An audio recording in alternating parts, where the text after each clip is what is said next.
buenas tardes con todos. Un gusto tenerlos el día de hoy en este nuevo programa de Foro Internacional Antilavado, tocando algunos temas de mucha relevancia en cuanto a lo que necesita el país, algunas cosas que ya han venido manejándose, otras cosas que son totalmente nuevas, como el tema del día de hoy, que son las criptomonedas y su relación, y desmitificar obviamente con el lavado de activos, cuál es el alcance y el impacto que tiene incluso en la economía y en el mercado. El día de hoy tenemos un invitado muy especial, con una gran trayectoria, conocedora del tema. Él es el ingeniero Julio Sánchez, y quien nos acompaña desde España el día de hoy. Él es experto fiscal internacional con más de 15 años de experiencia en cumplimiento tributario global, especializado en fiscalidad internacional y tecnología tributaria. Máster de alta especialización en asesoría fiscal, Escuela de Práctica Jurídica, Universidad Complutense de Madrid, España. Además de especializarse en evolución y evaluación de riesgos fiscales, estructuración corporativa internacional y asesoría tributaria. Y qué no decir su amplia trayectoria en cuanto al conocimiento de este tema, que es prácticamente nuevo en el Ecuador. Se ha hablado mucho, pero es nuevo, y es para mí muy satisfactorio por esta vía, por aquí, por su canal La Nueva República, dar este tercer programa en materia de antilavado con invitados internacionales de altísimo nivel que nos van a aportar justamente con la crítica, el análisis, la objetividad y ser pragmáticos a la hora de aplicar todo lo que se viene. Este es un tema muy interesante, esperemos que el tiempo nos acompañe, y si no, pues ahí vamos improvisando qué hacemos más adelante. Julio, un gusto tenerte, muy buenas tardes, noches por allá en España, ¿cómo has pasado? Gracias, Alan, gracias por la invitación. Es un placer para mí hoy abordar en este foro importantes temas de coyuntura. El tema cripto no es el futuro, es el ahora.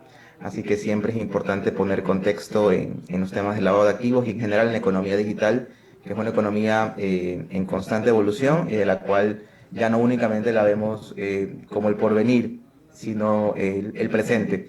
Y así que con todos los temas que podamos hoy platicar, pues seguramente la idea es sembrar conocimientos y sembrar también un camino en adoptar una forma diferente de las cosas.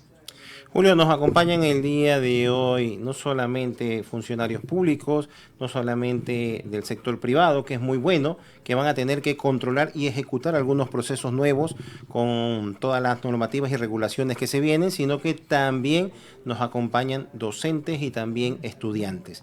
Y en ese sentido es una oportunidad, digo yo, porque hay que ir sembrando siempre de que en años venideros serán los que tomarán la posta y harán las cosas mejores de lo que hoy las estamos haciendo quienes estamos en estos puestos, en estos caminos para poder estructurar en beneficio del país. Yo tengo una pregunta, y para entrar en materia, Julio, porque el tiempo se queda corto y creo que el tema es muy importante. Lo primero, para poder desmitificar justamente el tema de las criptomonedas o activos virtuales, que tú me vas a, y sería bueno que nos comentes la diferencia, es justamente entender, o mejor dicho, desposicionar la idea o aclararnos si es que es cierta, que algunos profesionales en la materia en algún momento se refieren o entienden que el uso de los activos virtuales o de las cripto es porque se intenta delinquir, se intenta cometer un acto ilícito. Y obviamente que termine en un tema de lavado de activos, ¿no? Entonces, cuéntanos un poco, ¿hasta dónde es cierto eso y hasta dónde tenemos que entenderlo de una manera correcta para poder controlarlo y manejarlo? Es una pregunta muy frecuente que me suelen hacer en los foros y cuando la abordo siempre lo abordo desde la visión de la percepción y la versión de la lógica basado en hechos. Es una percepción que se ha ido construyendo bajo una narrativa principalmente del miedo y de la desinformación. Y esos elementos han generado que de forma común, pues ahora la percepción, pues casi que sea la norma general para evaluar o para identificar un criterio respecto al ecosistema de los activos digitales. Pero por otra parte, la parte de la razón, la parte de la lógica, nos establece pues que es muy simplemente una forma alternativa, un ecosistema diferente de hacer ciertas transacciones financieras. Y ya cuando juntamos esa percepción con esa situación lógica, pues nos damos cuenta de que hay una profunda equivocación en esa percepción. Probablemente lo más cercano para hacer un paralelismo en cómo esta percepción es frecuente en los individuos y que todos la tenemos cuando descubrimos algo distinto, algo nuevo, es quizás cuando nació Internet. Mucha gente también pensaba que era solamente para piratas, para hackers, para contenidos ilegales, y hoy básicamente no podemos vivir sin él. Estamos a través del Internet en ese momento justamente conectados.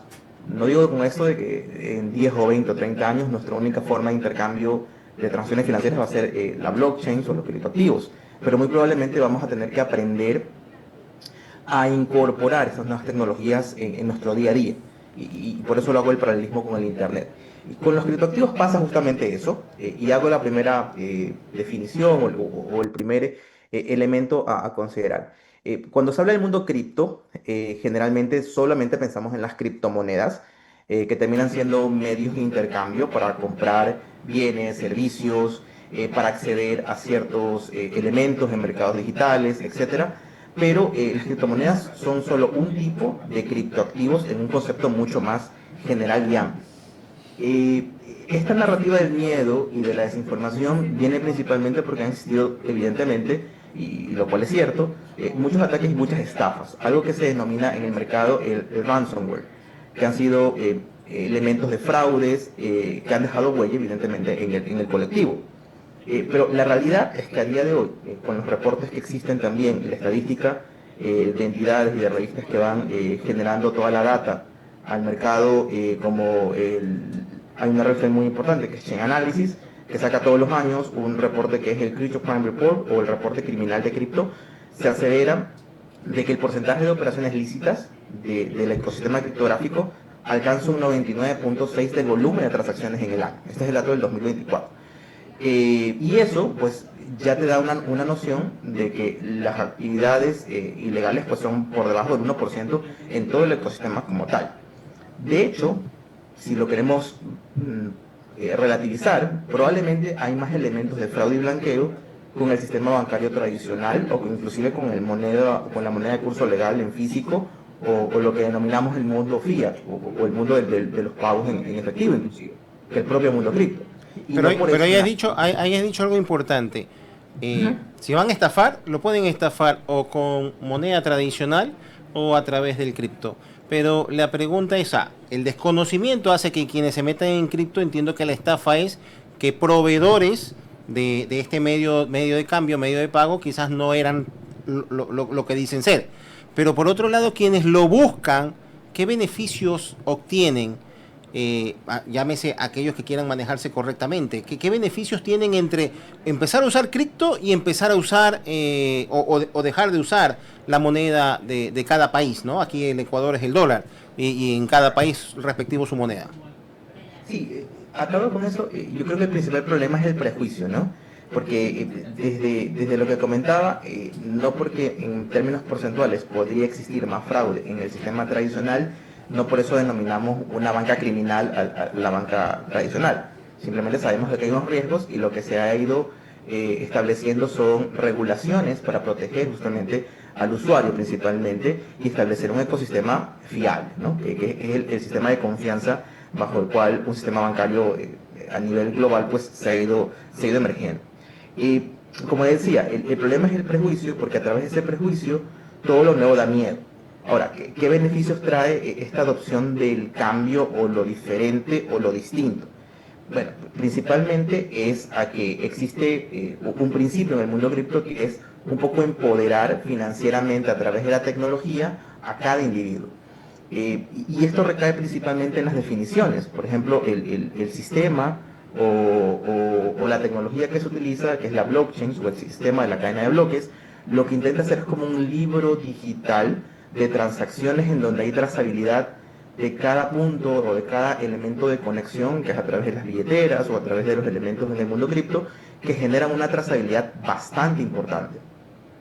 A darle cuenta que a través de este sistema, que es la blockchain, salimos del modelo tradicional de la partida doble, por ejemplo, en la contabilidad, en donde teníamos una entrada, una salida. En el mundo cripto, a través del libro digital, pues tenemos una confianza en donde todos los puntos van trazados a través de este sistema de cadena de bloques o blockchains.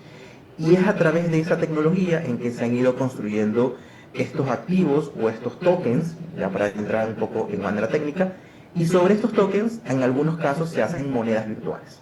Y estas monedas virtuales lo que permiten es disminuir la carga, por ejemplo, en comisiones o en operaciones que están fuera del sistema regulatorio habitual, que en muchas ocasiones pueden ser costosos o pueden ser de difícil acceso, no necesariamente por costes, sino inclusive por acceso a ciertas comunidades, a ciertas poblaciones, o inclusive en situaciones de riesgo o de crisis. Hay ejemplos muy claros en donde Te, el te, uso de las criptomonedas, te pregunto sí, algo ahí para no perder el hilo de lo que estás mencionando. Y estoy seguro que algunos de los que nos están escuchando pues estarán muy atentos y salen algunas dudas. Tú has hablado en su momento la relación con la banca. Este método de cambio, porque vendría a ser una moneda de cambio, deja fuera de circulación las operaciones o el servicio de la banca, lo perjudica, lo limita o en qué momento de la cadena interviene la banca. bueno, es una muy buena pregunta porque tradicionalmente los esquemas de la banca tradicional le tienen bastante aversión al mundo cripto porque entran a competir en un sistema en donde la intermediación financiera se reduce. Y al regresar a un modelo fuera de lo tradicional en donde los actores no requieren a la institución bancaria para poner el dinero en circulación, o en este caso los medios de pago en circulación, pues genera una conmoción, ¿no? Del status quo de la banca tradicionalmente. No puedo decir que la aniquila, porque el sistema fiat y el sistema de la banca tradicional tiene mucha fuerza, no solamente por la estructura como tal, sino porque sigue siendo el dinero fiat el principal motor de la economía, es decir, las distintas divisas alrededor del mundo. Con lo cual no es que tiene que ver con que ha acabado o va a acabar con el sistema tradicional. Lo que ocurre es de que en este momento la banca está en un punto de inflexión en donde de tener un poco de aversión o un poco de miedo a que el mundo cripto les quite un poco el mercado o les segregue un poco el mercado y dejen de tener los flujos habituales, pues es un punto de inflexión para que ellos se involucren en el mundo cripto. Tanto así de que hoy en día, ya cuando hablemos un poco de regulación, mucha banca europea ya está abierta a emitir sus propios tokens.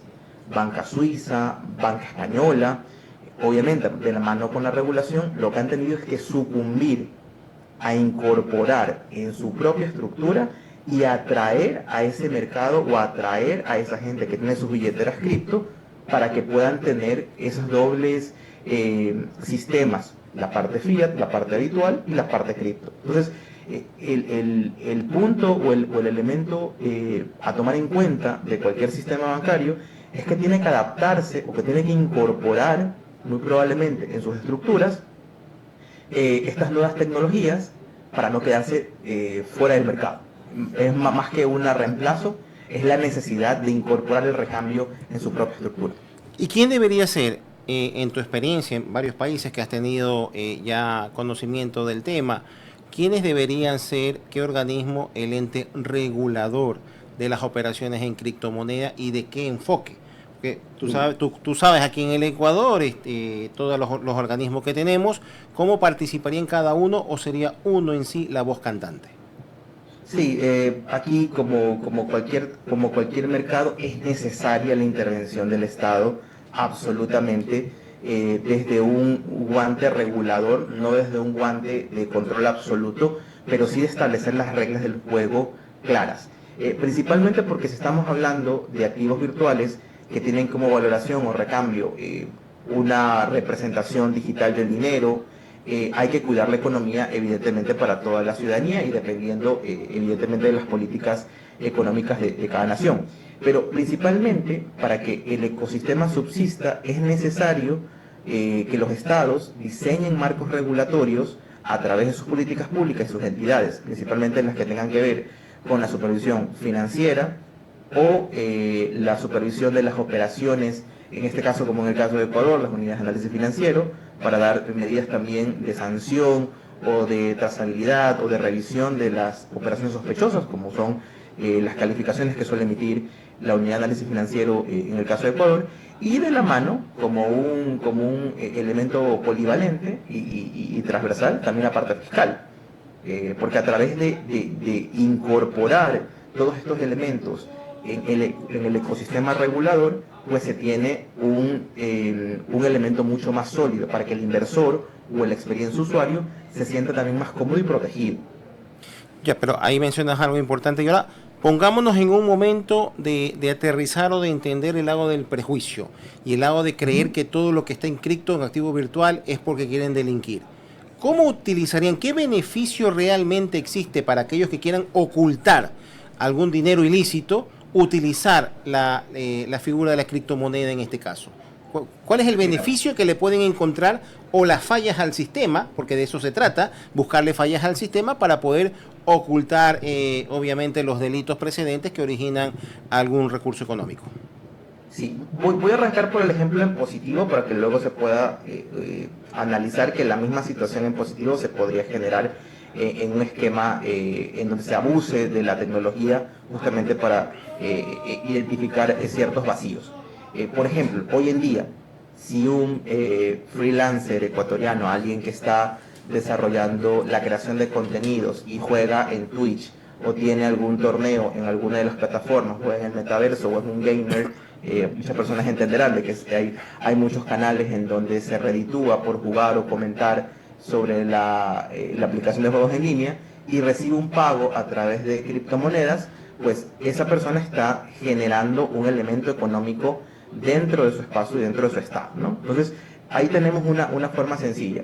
Esa persona, en lugar de pedir o enviar su número de cuenta para que le hagan la transferencia, simplemente lo que tiene es una billetera y a través de la blockchain le hacen un envío del pago por sus servicios o por su creación de contenido o por los elementos que esté desarrollando económicamente. Economía circular del día de hoy, economía digital circular del día de hoy, muy común. ¿Qué beneficio financiero tiene esta persona? Bueno, básicamente se ahorró la comisión, ¿ok? Se ahorró esa comisión interbancaria por recepción de dinero del exterior. ¿De qué perfil estamos hablando? Perfil tipo del tema de juegos en línea o de creadores de contenido, personas entre 20, 30 años aproximadamente, aunque hay otra demografía también en ese espectro, que ya quizás no responden a modelos tradicionales. Pero también el mundo cripto puede utilizarlo. Se me ocurre una persona que está haciendo algún tipo de canal de YouTube o canal de streaming mostrando el senderismo en los Ilinizas o mostrando el senderismo en Cayambe o en nuestra parte interandina, en nuestra cordillera de los Andes, lo que nos corresponde. Y esa persona también podría recibir el pago en cripto. Sencillo. Y se ahorró todo el tema de transferencia internacional por los costos que le implica recibir ese dinero. Y hasta ahí tenemos una perspectiva completamente beneficiosa porque se ahorró la comisión bancaria de la transacción. Vamos a los esquemas de delinquir o de utilizar esto. Por ejemplo, de que a través de estas billeteras lo que se fondee sean, por ejemplo, operaciones que van en contra de los derechos fundamentales o que exista algún tipo de tráfico de actividades ilícitas. Se puede comprar drogas, o se puede comprar armas, o se puede atentar o desarrollar delitos contra los derechos fundamentales del ser humano. También, o sea, no nos vamos a escapar de que pueden suceder las dos situaciones, pero ¿dónde interviene o dónde está realmente el elemento que hace que estas dos opciones o estas dos situaciones se rompan? Y es que haya un marco regulatorio. Para que estas billeteras o estas operaciones puedan suceder, pues hay que entender qué actores hay en el ecosistema cripto y los estados deben de regular qué actores permiten. Si otorga licencias, si otorga un protocolo de inscripción, si inscribe o establece que las billeteras deben tener una identificación personal para tener la trazabilidad de quién está recibiendo, por qué conceptos. Ahí es en donde comenzamos a dotarle de seguridad al ecosistema. Y en esos casos, y son elementos que al menos durante el último año, del 2023 al 2024, han venido en decremento, principalmente las actividades ilícitas, justamente porque en la Unión Europea se ha venido desarrollando normativa para obligar a los operadores del mundo cripto, los proveedores de servicios virtuales o los famosos casas de intercambio, los exchanges, de que se inscriban, de que se registren y así transparentar la información. Las operaciones ilícitas a nivel mundial han disminuido en alrededor de un 11% de lo que ocurrió versus el año 2023, justamente porque entra más regulación. Entonces, hay una sentencia muy, muy interesante, ¿no? A mayor regulación se reduce las operaciones ilícitas. No se aniquila completamente, pero eso es lo que le genera disfrutar de los otros beneficios, como mencioné, del ahorro de comisiones y la trazabilidad de las transacciones. Ahora, estos proveedores no necesariamente significa que van a ser parte de un esquema de delincuencia en el uso de la cripto. Entiendo que el poseedor de los activos virtuales o de la cripto, que siempre estamos asociándolos y en ese sentido los dos términos, son los que determinan cómo lo van a utilizar. Si lo van a utilizar para pagar una coima, para pagar un acto de corrupción, o como tú lo dices ya en el tema del narcotráfico, y quien lo recibe de alguna otra manera, claro, hablemos, puede ser mañana cualquier tipo de moneda, o aquí en el Ecuador los dólares, en lugar de ser dólares estamos hablando de estas monedas virtuales. Aquí en el Ecuador el medio de pago es el dólar, no son los activos virtuales. Entonces sería una especie de una transacción subterránea, una economía subterránea, y por llamarlo así, en el cual escapa del ojo de los entes de control, pero en algún momento tiene que salir. Y en el momento que tiene que salir es cuando tenga que volverlo a transformar en dólares. ¿Ya? Porque Exactamente. de una u otra manera, o sea, por ahí debería ir, y mira que la nueva ley antilavado, la que entra en vigencia aquí en el Ecuador el 29 de julio ya de este año, entra en vigencia, todos esperamos a ver el reglamento porque ya ha pasado algún tiempo para el efecto, menciona que uno de los nuevos sujetos obligados son justamente los proveedores de activos virtuales.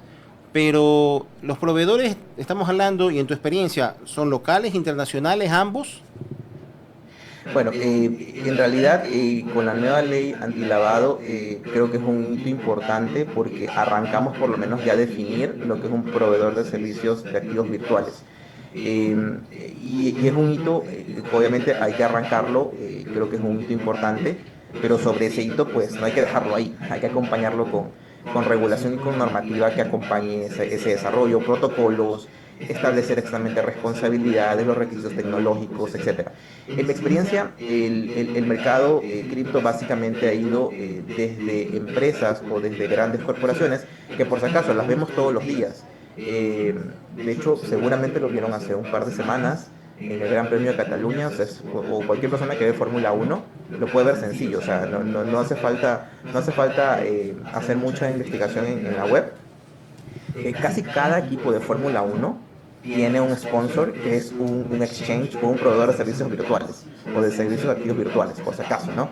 Tienes a Kraken, a Crypto.com, a distintos proveedores de servicios activos virtuales. Entonces, en el top of mind de la gente o en la cabeza de las personas ya hay una marketing inclusive de los proveedores de servicios activos virtuales. Es la nueva banca o es el nuevo modelo en donde ya no solamente ves, para un poco relativizar, si de repente veías el Gran Premio de Mónaco y veías ahí en el acceso al casino el banner de un banco, de Lloyds Bank o algún otro banco. Ahora, por ejemplo, en el coche o en uno de los bólidos de Fórmula 1, pues vas a ver el nombre de un exchange. Es muy sencillo darte cuenta.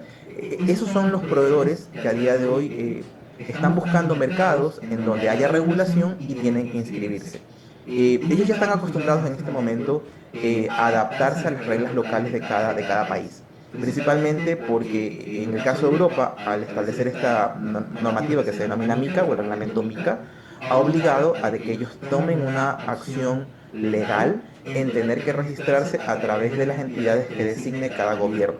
Generalmente los gobiernos lo que hacen es designar o a la entidad que controla el mercado de valores o la entidad que controla la supervisión financiera para delegarles las funciones de establecer cuáles son los requisitos para que estos operadores puedan tener su sitio. Y no solamente en la parte legal, sino también requisitos tecnológicos.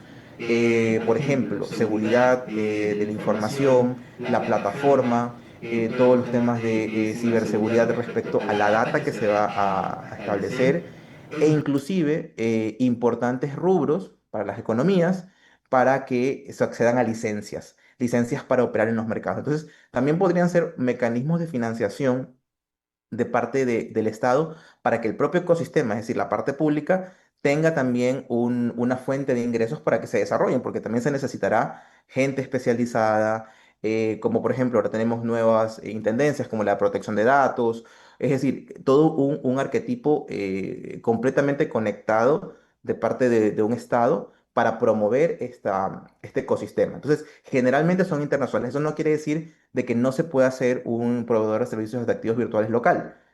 Lo que ocurrirá es que muy probablemente ese proveedor local tendrá que apalancarse o tendrá que ser formado por uno internacional para conocer toda la dinámica del sector. Tu criterio, Julio, importante para ir cerrando al menos este programa. Creo que se nos quedan alguna información en el tintero, por llamarlo coloquialmente, en tiempos anteriores. Y te quiero comprometer para un segundo programa, retomar el tema incluso del aspecto tributario o con algún ejercicio y ejemplos que tú hayas conocido. Pero ahorita para finalizar, ¿qué consideras tú en tu experiencia con otros países, dado el primer input que ha dado justamente el país en tema antilavado, el ya formalizarlo dentro de la ley? Porque existe una resolución de años anteriores que también los incluía, pero en la práctica no avanzaba. Y ahora en la ley ya no hay vuelta atrás. ¿Cuál sería el segundo paso o cómo debería aterrizarse un control por parte de la UAF en tema antilavado hacia estos proveedores de activos virtuales? ¿Cómo está la ley en este momento? Bueno, principalmente hay que tener en consideración que el ecosistema criptográfico no es una moda. En consecuencia, si no lo tratamos únicamente como una moda, sino como una alternativa del sistema financiero tradicional, entonces lo primero que hay que hacer antes de controlar es establecer qué políticas y cuáles son los requerimientos que mi sistema o mi país le va a dar al ecosistema. O sea, no podemos ejercer directamente simplemente un control desde el miedo y desde el desconocimiento, que generalmente implica el bloqueo o el rechazo de transacciones simplemente porque provengan del mundo cripto. Entonces, lo primero que habría que hacer es tomar como referencia legislaciones de la región. Tenemos ya comparables en la región como México, Colombia, Argentina y Brasil, que de hecho están dentro del top 20 de los mayores usuarios eh, a nivel global de países que utilizan o que han venido teniendo un volumen importante en el uso de criptomonedas en los últimos 2 años y tratar de incorporarlo a nuestra regulación para que esa adaptación, es decir el protocolo, un proveedor de servicios activos virtuales deberá requerir todos estos requisitos. Hay que también sentarnos a ver cómo se complementa con la banca. Yo puedo comentar brevemente un caso de experiencia y ha sido el modelo de la banca española. Al inicio la banca española, hasta el 2022, completamente reacia, y lo que hacía es de que cualquier movimiento de criptomonedas o de criptoactivos de cualquier usuario la bloqueaban automáticamente. Y lo que se alegaba era el riesgo reputacional del sistema bancario y la posibilidad de operación sospechosa. Hasta que en un momento hubo un par de usuarios de un banco en específico que colocaron una demanda justamente porque había una presunción del cometimiento de un delito o una conducta sospechosa que les generaba ahora a ellos un riesgo reputacional o un no acceso a su dinero. Al final esa demanda la ganaron y lo que generaron en ese momento es de que los bancos den un paso hacia atrás y tengan que integrar. A día de hoy, ya casi todos los bancos, al menos los españoles, están intentando colocar dentro de su tecnología sus propios tokens, justamente para atraer ese mercado. Pero eso ha nacido justamente porque el propio Estado ha tenido que entrar a regular. No hay forma posible en que esta nueva capa del sistema financiero global funcione si es que no hay regulación de parte del aparato público. A día de hoy, no entenderlo o no entender el mercado y no establecer una regulación es como ignorar un correo o el aparecimiento del email en el año 90 o las redes sociales en el 2010. Y Ecuador pienso que no puede quedarse al margen, porque esto no solamente es tecnología, estamos hablando de poder económico. Es inclusión y como lo dije, no es el futuro, es el ahora. Julio, yo te agradezco muchísimo que nos hayas acompañado en este primer programa sobre este tema de desmitificar el uso, manejo, control y el enfoque de las criptomonedas. Llámese también activos virtuales, monedas virtuales. Es un campo muy amplio. Yo sé que no es lo mismo cada terminología, pero en todo caso está dentro de un sector que dentro de la sociedad y de alto nivel profesional, hoy en día aquí en el Ecuador escuchas decir o recomendar utiliza tal plataforma, mete $100, invierte $100 en cripto, que en 3 meses quizás ya tengas $10.000. Entonces estamos jugando y empezando, o creyendo que esto es como una volatilidad, como los commodities, y mezclando totalmente los enfoques, que entiendo no es así como debe funcionar, ni cómo funciona, y tampoco todas las monedas virtuales tienen estas fluctuaciones. Entonces yo quiero comprometerte, invitarte para un siguiente programa y hablar un poco más sobre estos temas que son del día a día, y vuelvo y repito, profesionales de alto nivel, con conocedores de mucha materia, abogados, economistas, ingenieros comerciales, técnicos, pero que en esta materia de las cripto, de activos virtuales, pues todos estamos aprendiendo realmente aquí en el Ecuador, pero es un tema importante que hay que mirarlo de dos aristas, como la oportunidad y también como un factor de control, porque pudieran oportunidad para quienes quieren manejarse bien, pero también para quienes quieren manejarse mal, delinquir, ocultar el origen de los fondos. Quizás la están utilizando, no el 100%, no todas las transacciones hay que pensar que el 100% son para delinquir, pero puede haber un porcentaje importante que la estén utilizando para buscar ocultar origen ilícito, ¿no? Entonces, la relación origen de los fondos, criptomoneda, ahí te la dejo boteando. Creo que es un tema muy bueno para conversar en el próximo programa, y asimismo el tema de inversión. ¿Invertir para qué? ¿Cuáles son las expectativas? No se trata de recomendar que lo hagan, ojo, no se trata de eso, pero se trata de entender que no es así tan ficticio como nos lo pintan, ¿no? Es algo de mucho riesgo.